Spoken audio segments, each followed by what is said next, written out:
Dua Lipa has been blowing up across the globe since 2016, topping the charts with her pop hits. But before she even released her debut album, she'd already rose of fame in her parents' home country of Kosovo and had been making music for most of her life. Dua has already won Grammys and doesn't seem to be slowing down anytime soon.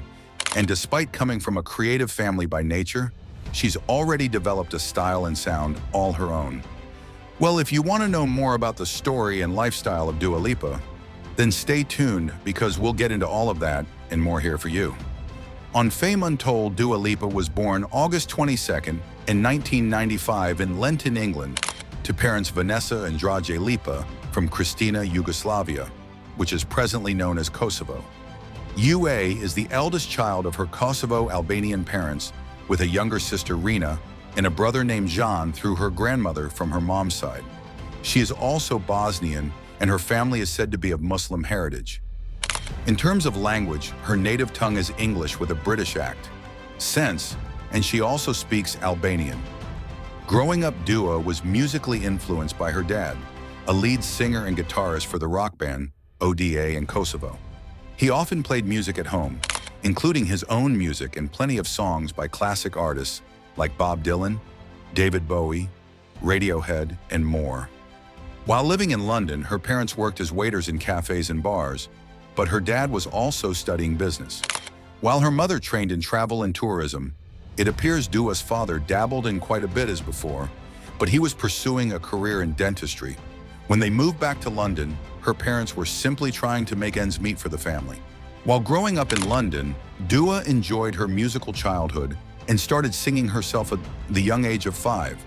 She credits this to her creative parents, especially her musician father, who always had music playing at home, as DOA told ABC News. However, in an interview with Harper's Bazaar, she said that her parents never pressured her to pursue music. It just came naturally to a young UA who enjoyed putting on at-home concerts for her parents' dinner guests. Either way, her parents have always been her biggest fans. While growing up in West Hampstead, London UA attended Fitzjohn's primary school and took music lessons, learning the cello. Funnily enough, when she auditioned to join the school choir, the teacher told her she couldn't sing, which led UA to start singing lessons at the age of 9. She took them on the weekends at the Sylvia Young Theatre School before UA was born. Her parents had just fled their native country, Kosovo, in 1982 when the war came.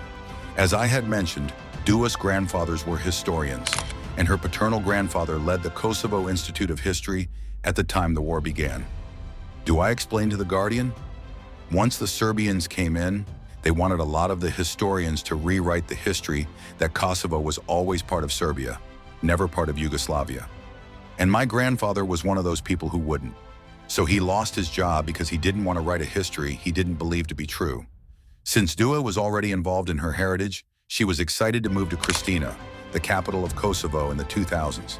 Despite being the new girl in school, in a new country, the new area she lived in was much safer than the London neighborhood where the Lipa had previously lived, allowing Dua to go out with friends and explore the city, bringing her even closer to her heritage. While there, she attended Numi Redi School and started to seriously consider her career in music, going to concerts with friends at the age of 13.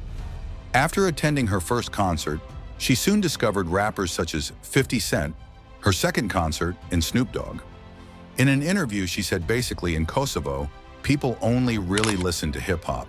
At this point, Dua's father also worked for a telecom company, which helped bring popular concerts to Kosovo. While Dua enjoyed her time living in Kosovo, she realized that the UK would be better for her to pursue a music career. She explained how small the music industry in Pristina was, saying, "It's so small. You send a CD to the radio station and give CDs to your friends, and the song would be played on the radio." A lot of it was word of mouth.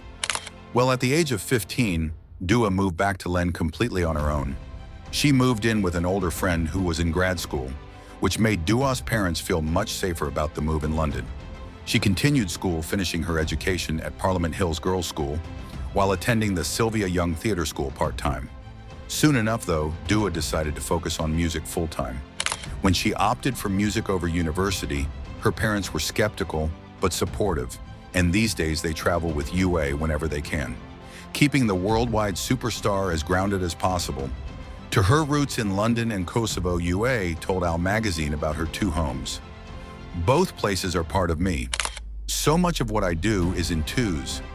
I feel like my dual heritage being from two places at once, with all of those things trickling into the other, is what makes me me. Well, now that UA had moved back to London, you're probably wondering how she hit it big while she was reportedly known in her home of Kosovo. Now it was a whole different ballgame in her teens. She took to SoundCloud and YouTube to upload her songs, as social media seemed to be the easiest way to reach an audience.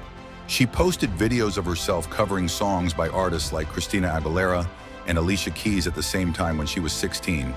UA also started modeling, signing with an agency, but only to propel her closer to her dreams of being a singer. She modeled for the ASOS online shop Topshop and more, but it was a short-lived career. She was only in modeling to get contacts. However, her plan did work in a sense, as she got a role playing a singer in an advertisement for the X Factor in 2013, where she got to cover the song Lost in Music. Dua also then got herself a producer and manager. As a young artist, she continued to build a formal portfolio to show up her music skills, and soon began receiving messages from producers offering her to use their studios.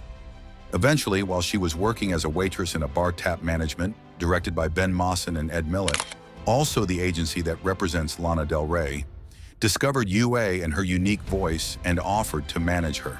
Her lawyer actually introduced her to Ben Mawson and discouraged her from signing another publishing deal offered to her. Tap also offered Dua a monthly salary to leave her job and focus solely on recording music. When she started writing music and getting her creativity flowing, Dua had told Clash that she wanted to sound like a combination of J. Cole and Nelly Furtado, a style that she's now dubbed dark pop. During one of her studio sessions with Tap, Dua co-wrote the song Hotter Than Hell, which would eventually lead to her record deal with Warner Brothers in 2014. Millett said about this, UA was really smart. She signed to Warner Brothers partly because they didn't have a big female pop artist and they needed one. They really wanted her, so she had the focus of a team from day one. In 2015, Dua Lipa released her first single, New Love, and her second single, Be. The one had success in Europe, even reaching #1 in some countries. Her first tour in the UK and Europe commenced in January 2016 and went on until November of this same year. Well, after a handful of more hit songs in the UK and Europe and collabed with artists like Sean Paul, in 2017, Ad's self-titled debut studio album finally was released. Its 6 single New Rules became her first #1 in the UK and charted the top 10 in other countries, including Canada. The lyrics of the empowering anthem give listeners a list of rules for getting over an ex and in a behind-the-scenes clip in the making of the New Rules video. Dua said that it's supposed to show you that your friends are kind of helping each other. They are the ones that are preventing you from making a mistake with this guy. In December of that year, Dua was the most streamed domain of 2017 in the UK by Spotify, and further had 4 of her singles reach the UK top 10 that year. Dua Lipa began working on new material for her second album in early 2018, and in April she released the single with Calvin Harris, One Kiss, which also proved to be a massive chart topper. She revealed that she spent that year in the writing process for her second album and commented the sound for this album would be a nostalgic pop album that feels like a dancercise. Class, following the release of its lead single, Don't Start Now, Dua's second album, Future Nostalgia, and the tour that went along with it were announced in late 2019.